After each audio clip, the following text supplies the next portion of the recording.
Hello everybody, and welcome to another video. I'm doing for this one. I'm doing for a gentleman that wanted some more information about this car. It's a 1965 Chevy Biscayne.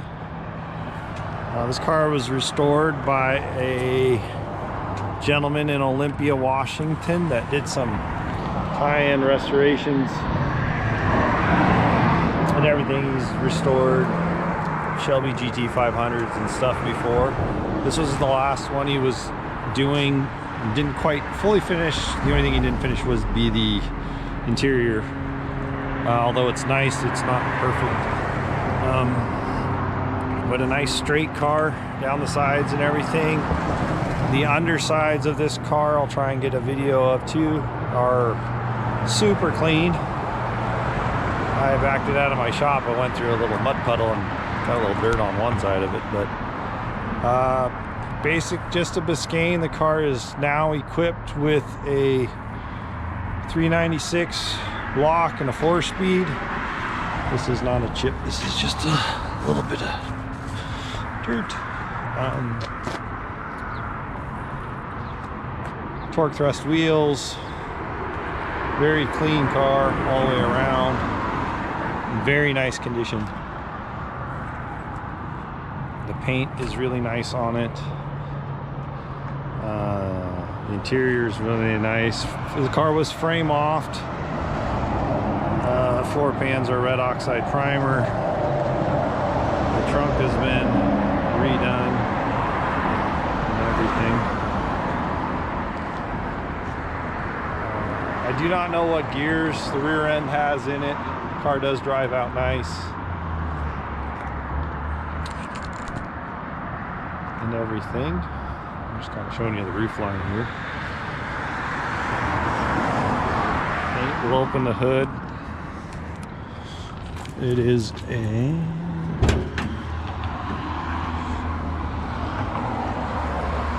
it's all nice, fully painted underneath the hood.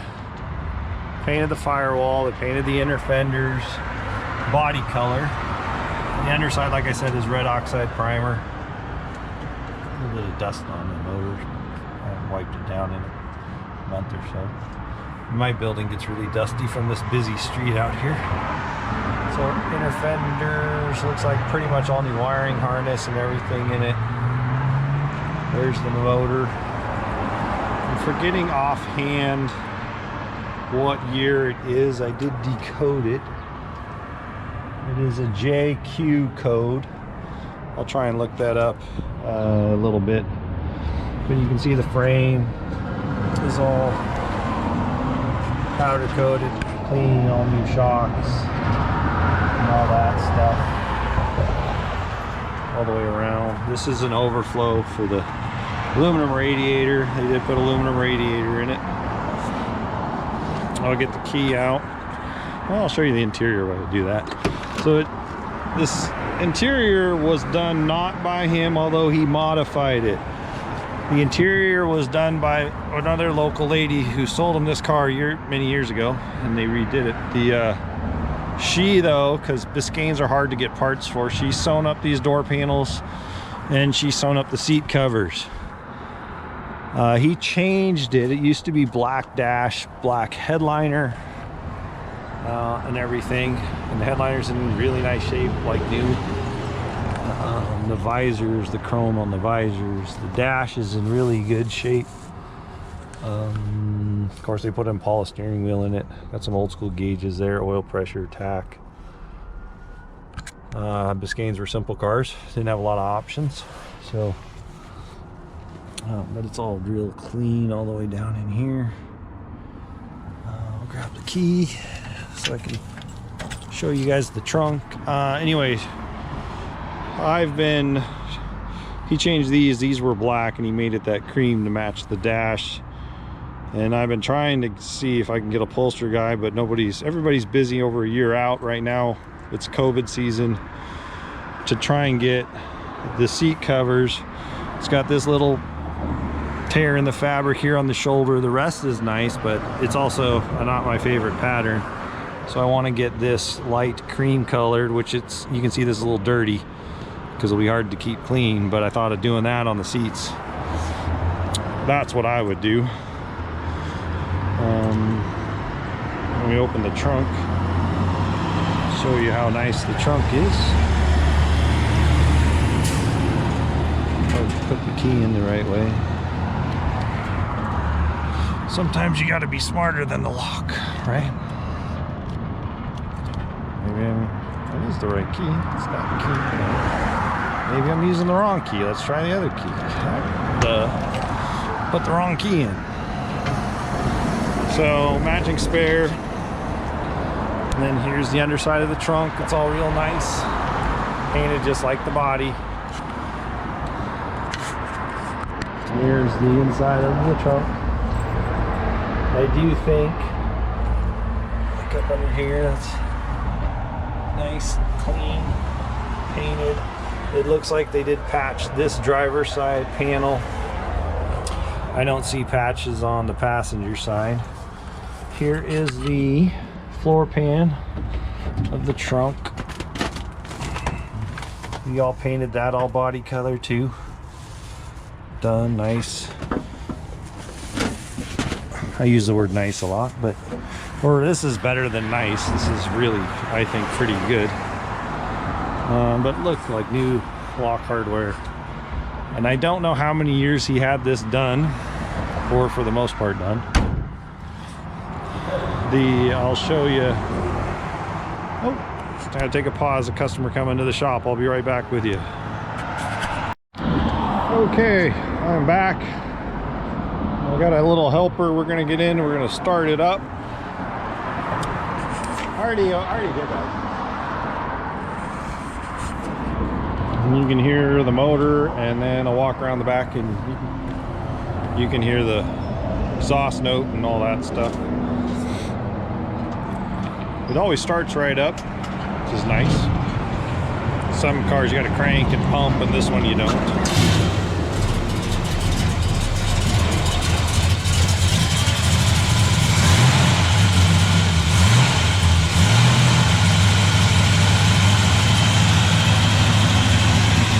It is a little cold-blooded. I had already pulled it out and warmed it up a little.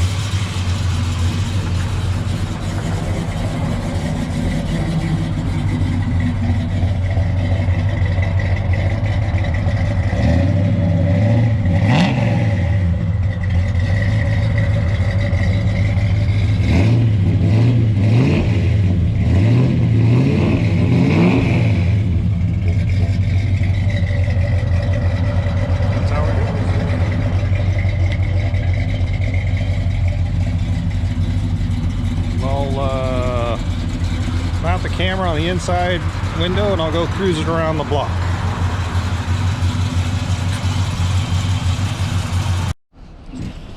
Okay, I'm back, and I looked up, I was doing that, and I looked up the engine code, the JQ that's on the block, and it's, to me, for my JQ, I only found that engine stamp on a big block Chevy for a 1969 396.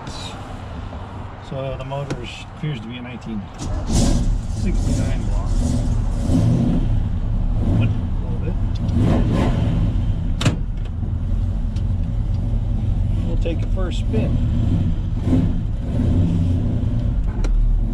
I will say the only thing this car is really missing, it's not bad, but it could help it, is power steering. This car does not have power steering. It does have power disc brakes.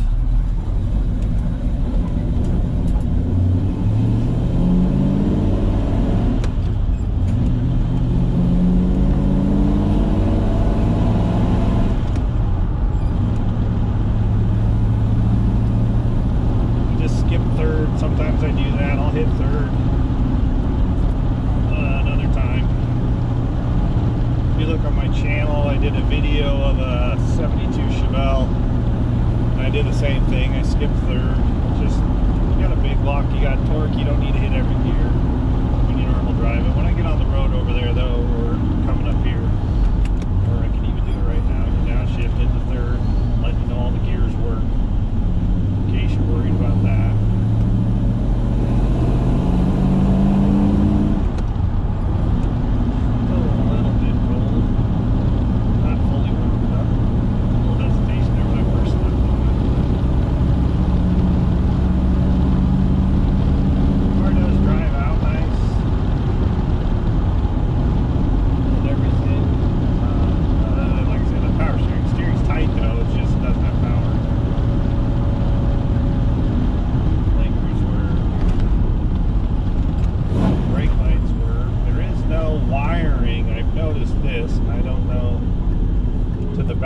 lights that are in the trunk, so you have no reverse lights.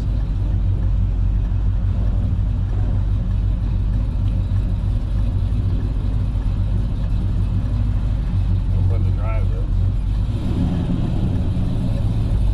You notice the seat's a little further back than I like to drive, but my buddy that sat in it and helped rev the motor when I was doing the walk around video, he's taller, and I bet he pushed the seat back.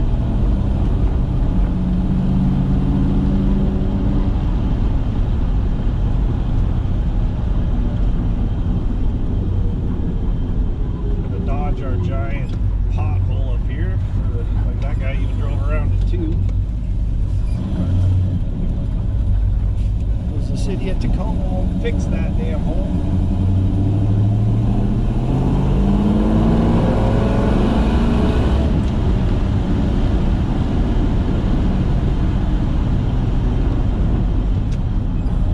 Guy in front of me could use an alignment.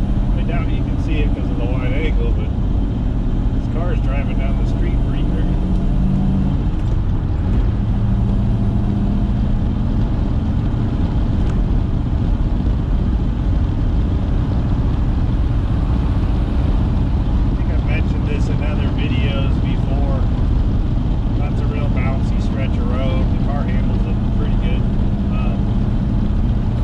Lowered a little bit. It kind of sits down on the rear tires, I've noticed.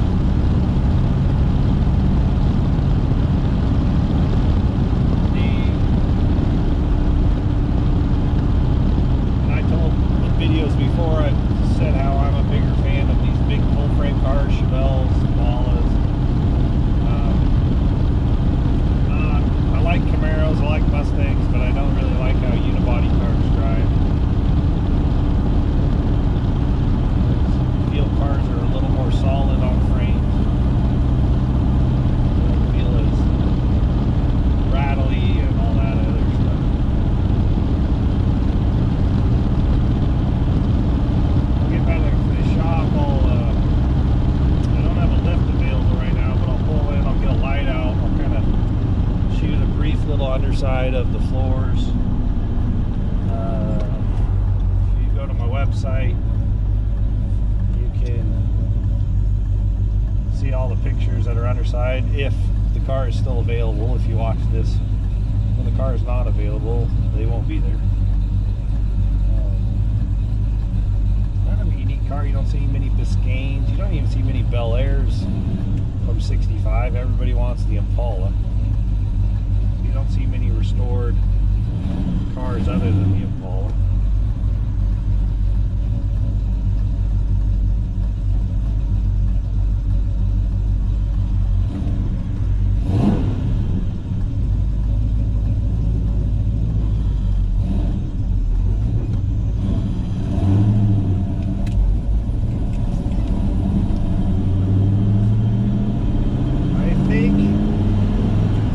Close ratio. M21, third and fourth are pretty close RPM wise. If that's what a close ratio is.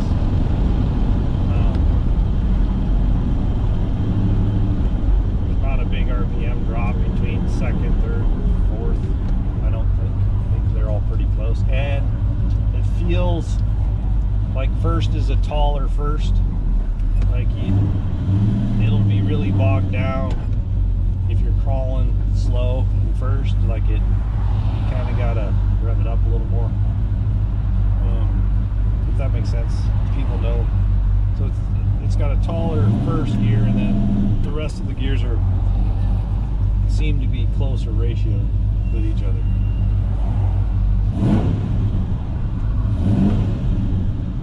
Car sounds really good.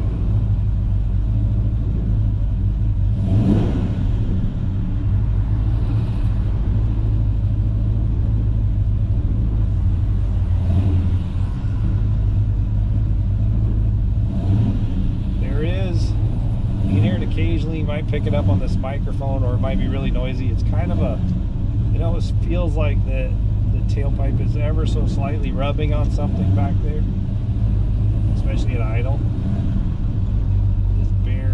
touching. You can kind of hear a little resonance. Not a resonance, it's a little, like just a tiny rattle in the back.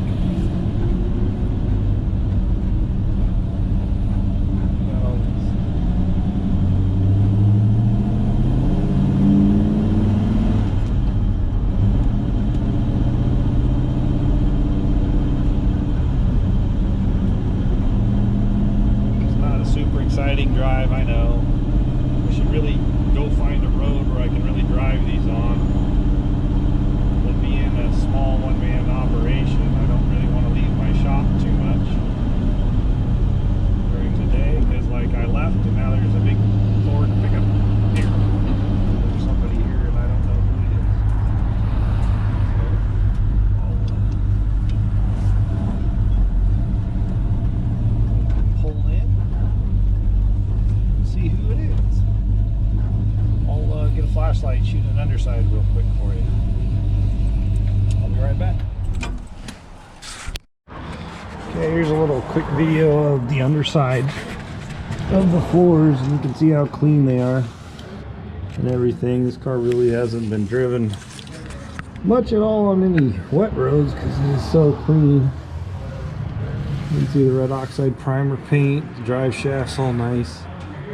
Exhaust system's nice. And cross members, you see the powder coated frame. Here's how clean the back of the engine bell housing and everything is. Front suspension up there. And then I'm just kind of showing you the one side. I'm just giving you a gist of what the car looks like underneath and everything. Back here, you can see the nice 12 bolt and exhaust, and the rear axle. They say the frame and everything, and all nice and everything up in there, like just a very well built car. This is the side I went through the little mud puddle in, so there might be a little bit of dirt up here, but really not much. So just an all-around clean car. I hope you liked the video. If you do, like, subscribe. If you don't have to. And we'll see you on the next one.